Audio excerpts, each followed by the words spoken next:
Hello students, कस्तूरी देवी college की online क्लासों में आपका हार्दिक स्वागत है। सबसे पहले आज आप देखेंगे रैखिक अवकल समीकरण, लीनियर डिफरेंशियल इक्वेशन क्या होती है, किस टाइप की ये इक्वेशन होती है और कहते किसको है। ठीक है, तो आइए देखते हैं।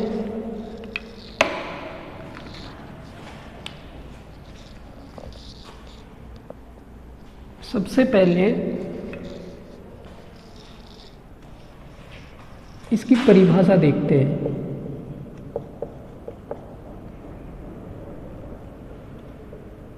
डेफिनेशन,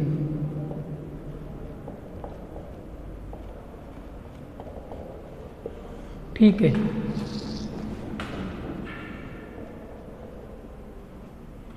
यदि किसी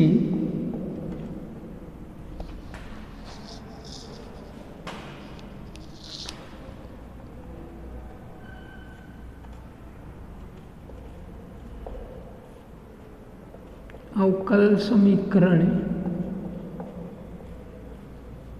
में आश्रित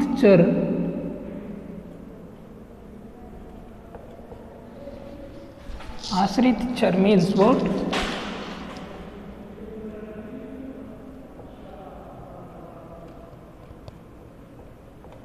डिपेंडेंट वेरिएबल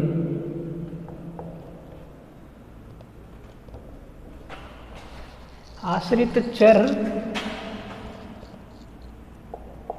और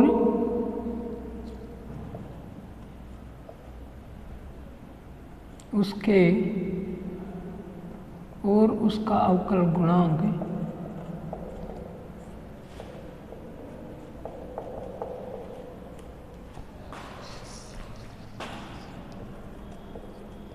प्रथम घात में ही हो तो उसे रैखिक अवकल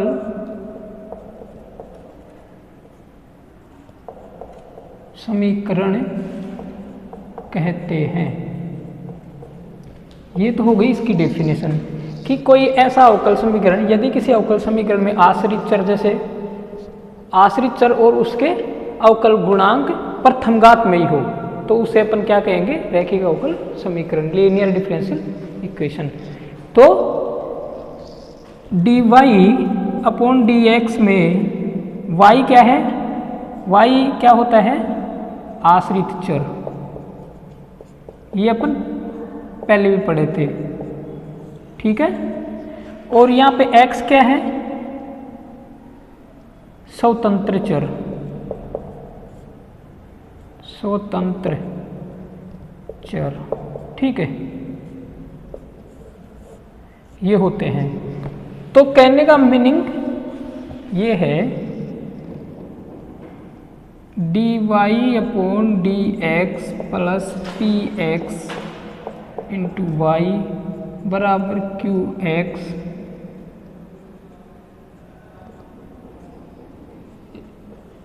ये जो समीकरण है इसको हम कहते हैं रैखिक अवकल समीकरण। समीकरण एक को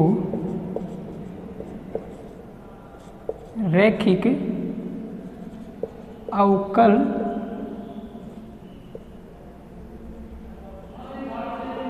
समीकरण कहते हैं, ठीक है। ये क्या है?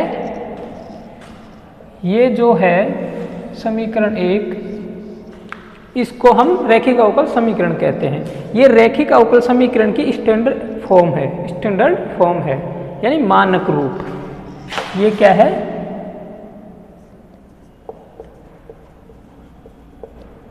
स्टैंडर्ड फॉर्म,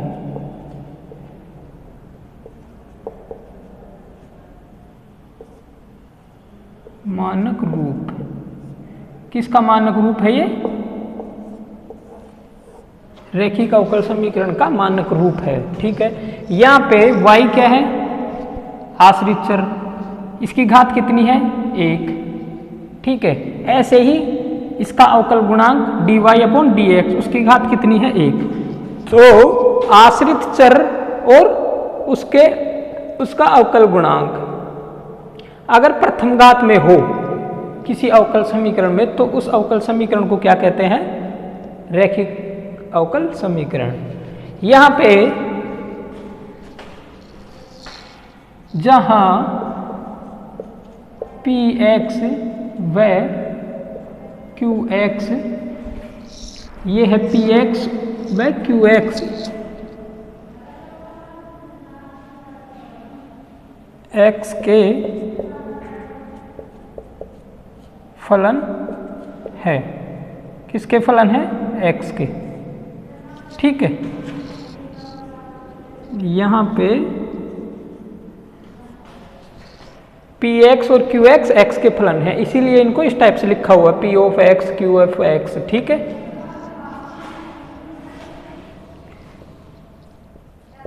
समीकरण 1 को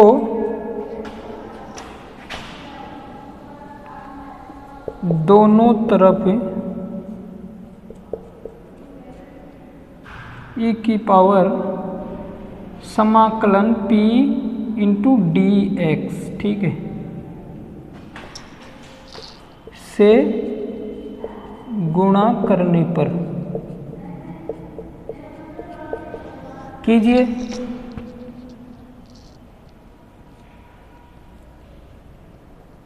p dx into dy upon dx plus p,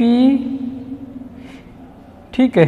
मैं p ऑफ x को p लिख सकता हूँ, ये तो इसलिए लिखा हुआ है ऑफ x मीन्स कि ये x का फलन है, तो समझने में आसानी रहे।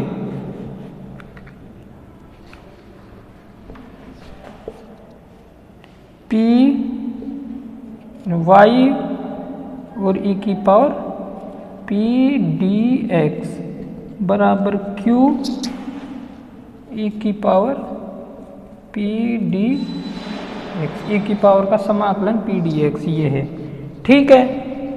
इस समीकरण को हम क्या लिख सकते हैं, मैं परिभाषा मिटा दे रहा हूँ, इसको आप नोट कर लीजिएगा।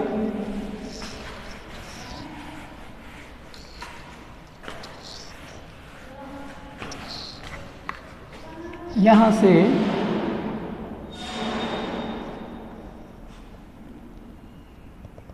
d अपॉन dx, इसका आएगा y इंटू e की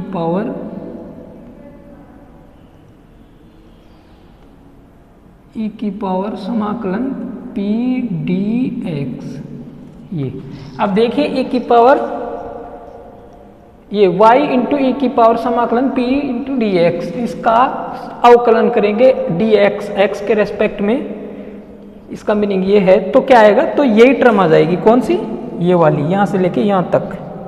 कैसे आएगी, जैसे यहां पे e की पावर समाकलन p dx को ऐसे कैसे रहने दिया और y का कर दिया dy अपॉन dx प्लस, अब y को ऐसे कैसे छोड़ देते हैं, इसका करेंगे तो e की पावर y, इसका अवकलन क्या होगा, इसका ऐसे कैसे होगा कि e की पावर y का e की पावर y और फिर इसकी पावर का कर देंगे तो dy अपॉन dx। ऐसे ही क्या करेंगे, इसका ऐसे कैसे आ जाएगा, जैसे y का y, इसका ऐसे कैसे आ गया, और इसका करेंगे तो समाकलन का चिन्ह हट जाएगा, dx से dx कैंसिल हो जाएगा और p बच जाएगा, तो ये आ गया, ठीक है, बराबर q इंटू e की पावर p इंटू dx, ठीक है। ये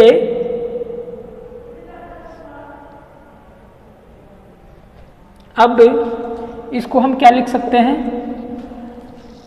अगर यहां से अवकलन का साइन हटेगा तो दूसरी तरफ समाकलन लग जाएगा, तो y इंटू ई की पावर y इंटू ई की पावर p इंटू dx बराबर इंटीग्रेशन लग जाएगा यहाँ पे q इंटू ई की पावर p dx, ठीक है, dx प्लस c। ये क्या हो गया? समीकरण 2। ठीक है, समीकरण 2 क्या है? समीकरण 1 का हल है। समीकरण 2 समीकरण 1 का अभीष्ट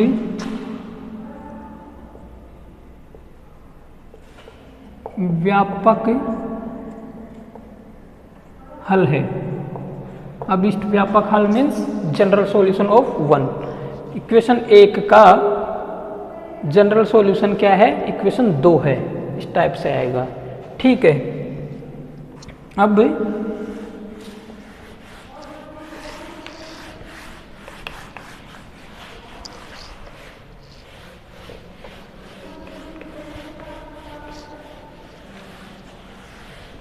देखिएगा, जहां समाकलन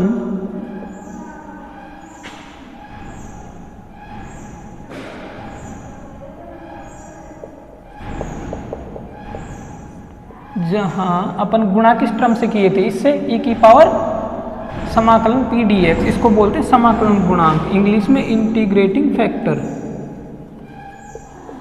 इंटीग्रेटिंग फैक्टर, ठीक है। इसको शॉर्ट में क्या बोलते हैं? इंटीग्रेटिंग मीन्स i और फैक्टर का पहला अक्षर f, तो इसको शॉर्ट में ये बोलते हैं, शॉर्ट में यानी संक्षिप्त में। ठीक है, तो समाकलन गुणांक बराबर e की पावर p इंटू dx है। ठीक है, और इसको शॉर्ट में मैं और लिख देता हूं,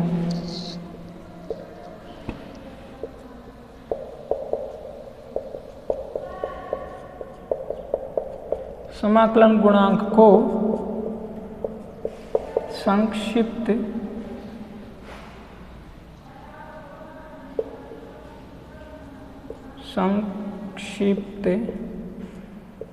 यानी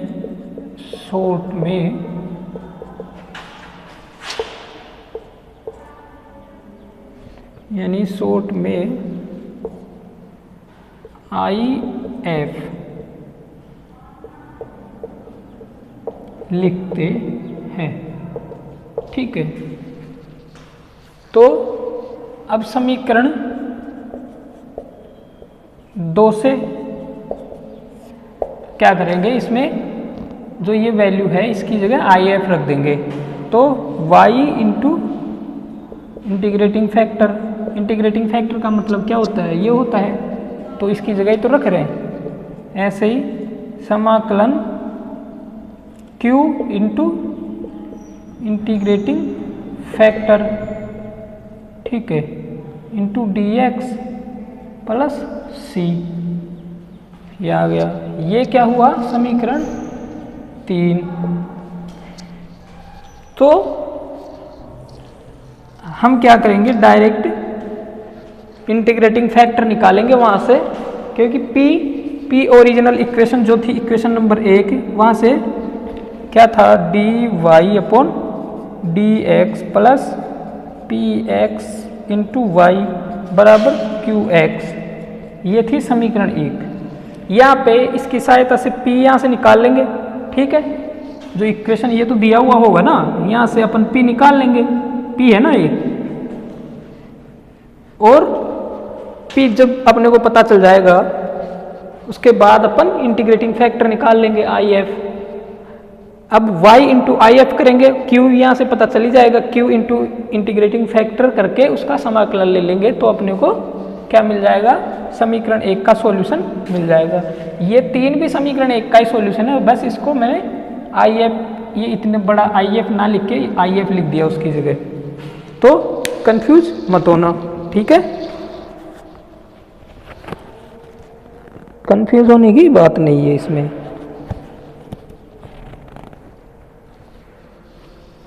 ऐसे ही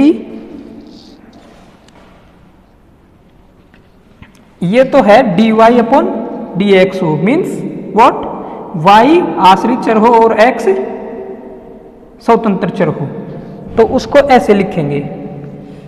अब देखना, अगर इक्वेशन इस टाइप का हो कि dy dx upon dy plus py into x बराबर qy, ये स्टार है मान लीजिए, तो इसका सॉल्यूशन कैसे होगा? सॉल्यूशन कैसे निकालेंगे डायरेक्ट? तो इसका सॉल्यूशन निकलेगा x इंटू इंटीग्रेटिंग फैक्टर बराबर q into integrating factor dy plus c, क्योंकि यहाँ पे समाकलन किसके रेस्पेक्ट में करते हैं? स्वतंत्र चर के रेस्पेक्ट में, और यहाँ पे स्वतंत्र क्या है? y है, ठीक है। और मल्टीपल भी किसके रेस्पेक्ट में करते हैं? आश्रित चर के। यहाँ पे आश्रित क्या है? x है। तो उस समीकरण स्टार का हल, जनरल सॉल्यूशन इस टाइप से होगा, ठीक है। तो हम एक एग्जाम्पल की सहायता से इसको समझते हैं।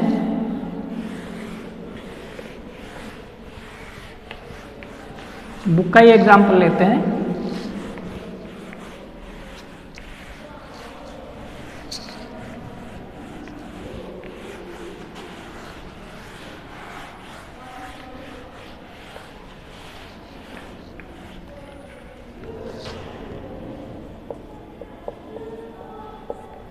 तो सबसे पहले एग्जाम्पल 1 देखते हैं।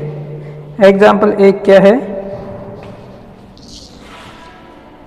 X square plus 1 dy upon dx plus 2xy बराबर 4x स्क्वायर, ठीक है। ये है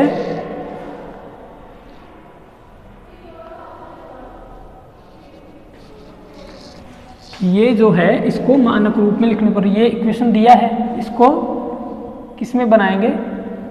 dy upon dx plus py बराबर q, इसमें बनाएंगे ना। और p भी किसका? x का, और ये भी किसका? x का फलन है, इस टाइप से। तो आइए बनाते हैं मानक रूप में, यानी स्टैंडर्ड फॉर्म में लिखने पर। मानक रूप में लिखने पर क्या लिखेंगे? क्योंकि dy अपॉन dx का गुणांक कितना है? इसके साथ कितना गुणा हो रहा है? केवल 1 गुणा हो रहा है और कुछ भी नहीं हो रहा, तो भाग में भेज दीजिए। Plus 2x upon x square plus 1, ये हो जाएगा। और y को मैं साइड कर दिया, ठीक है। x के पद को ब्रैकेट में ले लिया, y को अलग अलग लिख दिया, ठीक है। ऐसे ही 4x square plus 1, 4x square upon x square plus 1। अब यहाँ से ये हो गया समीकरण 1। dy और ओरिजिनल समीकरण क्या होता है? dy अपॉन dx की फॉर्म में प्लस px इंटू y बराबर qx। ये क्या हो गया? समीकरण 2। समीकरण 1 व समीकरण 2 की तुलना करने पर तुलना कीजिए। कैसे करोगे कि ये जो है dy अपॉन dx दोनों में है प्लस, y का गुणांक क्या है? px, तो px बराबर क्या आ जाएगा? px बराबर यानी p, तो ये कितना आ जाएगा? 2x plus x square plus 1 आ जाएगा इक्वेशन 1 से, ठीक है। और q कितना आ जाएगा? ऐसे ही qx बराबर अपन q लिख सकते हैं ना, तो ये कितना आ जाएगा? 4x square upon x square plus 1, ठीक है, ये आ जाएगा क्यू। अब यहाँ से अपन इंटीग्रेटिंग फैक्टर निकाल लेंगे, ठीक है। इंटीग्रेटिंग फैक्टर बराबर ई की पावर पी डी एक्स, तो ई के समाकलन पी का मान रखो 2x upon x square plus 1 into D x. अब ये जो पी एक्स का मान रखे हैं, यहाँ पे इसको अगर t मानेंगे, एक्स स्क्वायर प्लस 1 बराबर t मान लिए तो 2x dx बराबर dt आ जाएगा, ये आ जाएगा ना। तो उसको आप अब क्या कर सकते हैं, इसको dt लिख सकते हैं 2x dx को, और एक्स स्क्वायर प्लस 1 को t लिख सकते हैं, ठीक है। इसका क्या हो जाएगा, e की पावर log t, और t की जगह क्या लिख देंगे अपन, t का मान रख देंगे। तो t का मान क्या है, एक्स स्क्वायर प्लस 1, ठीक है, ये है। और e की पावर में जब भी log आता है तो e और log दोनों गायब हो जाते हैं, यहाँ से कट जाते हैं, और एक्स स्क्वायर प्लस 1 बच जाएगा, एक्स स्क्वायर प्लस 1 ये बच जाएगा केवल, बराबर एक्स स्क्वायर प्लस 1 ये बच जाएगा। तो इंटीग्रेटिंग फैक्टर यहाँ से क्या आया, एक्स स्क्वायर प्लस 1 आ गया, ठीक है।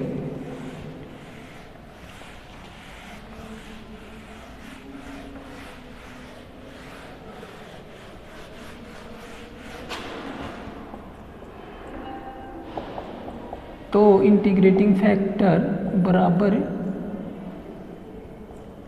एक्स स्क्वायर प्लस 1, ठीक है, ये हो गया समीकरण 3। हम जानते हैं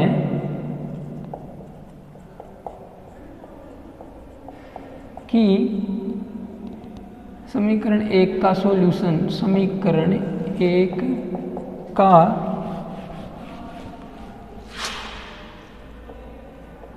व्यापक हल या जनरल सॉल्यूशन, व्यापक हल निम्न होगा, क्या होगा, y इंटू इंटीग्रेटिंग फैक्टर बराबर समाकलन q into integrating factor I F into D X plus C. Integrating factor का मान रखने पर आई एफ का मान रखने पर, ठीक है। तो रखिए यहाँ से y into X square plus 1 बराबर समाकलन क्यू एक्स क्या है, यहाँ से क्यू एक्स ये रहा, क्यू एक्स है 4x square upon x square plus 1, ठीक है।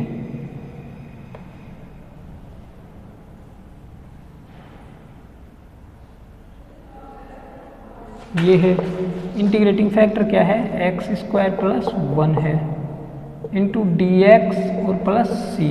अब क्या हो जाएगा, यहाँ से एक्स स्क्वायर प्लस 1 से एक्स स्क्वायर प्लस 1 कैंसिल हो जाएगा, क्या बचेगा, y into X square plus 1 बच गया, और इधर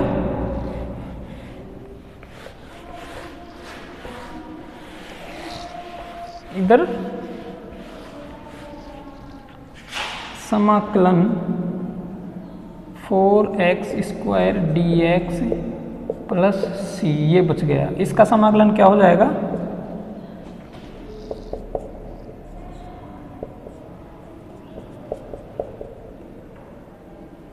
इसका समाकलन हो जाएगा 4 ऐसे कैसे एक्स स्क्वायर का एक्स क्यूब बटे 3 प्लस सी, ठीक है।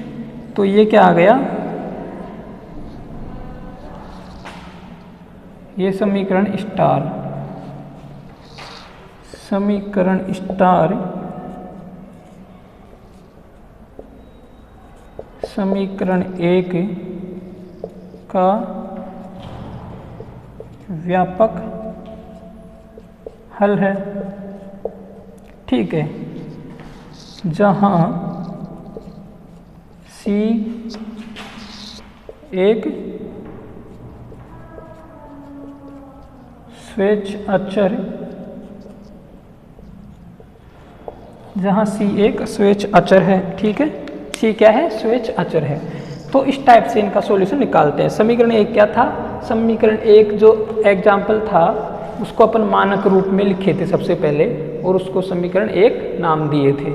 तो समीकरण एक का व्यापक हल क्या है, जनरल सॉल्यूशन ये है y into X square plus 1 equal 4x³ + 3 c, ठीक है। तो इस टाइप से लीनियर डिफरेंशियल इक्वेशन के जो क्वेश्चंस है उनको इस टाइप से सोल्व करेंगे कि जो क्वेश्चन दिया हुआ होगा उनको सबसे पहले स्टैंडर्ड फॉर्म में चेंज करेंगे, फिर इंटीग्रेट P और Q का मान पता करेंगे वहाँ से कि क्या है, फिर इंटीग्रेटिंग फैक्टर निकालेंगे और फिर जैसे हम जानते हैं जो इनका सॉल्यूशन होता है वो ये होता है, ये है ना इक्वेशन, ये रट लो, ये तो एक तरीके से फॉर्मूला है सॉल्यूशन का। और इस फॉर्मूले में मान रखने के लिए क्या क्या चाहिए अपने को, इंटीग्रेटिंग फैक्टर चाहिए और P चाहिए, और इंटीग्रेटिंग फैक्टर के लिए P चाहिए ना निकालने के लिए, ऐसे ही यहाँ Q भी चाहिए। और जब Q और P इंटीग्रेटिंग फैक्टर अपने को मिल गया, इंटीग्रेटिंग फैक्टर का भी फॉर्मूला याद कर लीजिए, और जब ये सब मिल गए तो इसमें मान रख देंगे समीकरण में और उससे अपने को क्या आ जाएगा, व्यापक हल पता चल जाएगा, ठीक है। और ये अपने को करना है। ऐसे ही कल हम इसके एक दो एग्जाम्पल समझेंगे और कुछ पिछले एग्जाम्स में जो पूछे गए हैं क्वेश्चंस उनके बारे में चर्चा करेंगे, ठीक है। धन्यवाद।